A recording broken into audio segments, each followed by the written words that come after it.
So Spyro Year of the Dragon is one of my favorite games of all time, and I love using speedrunning strategies to break the game a little bit, and also to make the game a bit more interesting to play these days.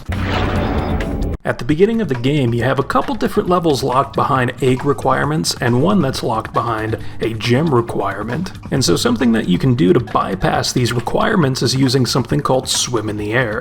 One way to do this is to head on over to the cave where Hunter gives you an egg, charge down the hole of the cave, and aim Spyro towards the top right corner of the Superfly power-up. Before Spyro hits the power-up, tap the X button so Spyro does a stutter movement. Once Spyro hits the power-up, release the buttons that you've been holding down up to this point, and now start holding down the right directional button to make Spyro do a 180. Once Spyro begins gliding automatically, tap the X button to flap upwards, and then when Spyro is in the hole that you dove down, tap the X button again to flap upwards once more, and then in this order begin holding down the down directional button, the X button, and then the square button to gain a super jump boost out of the cave. Then begin gliding by tapping the X button at the height of your jump and holding down the left and down directional buttons to sharply turn to the left onto the wall that's next to the cave.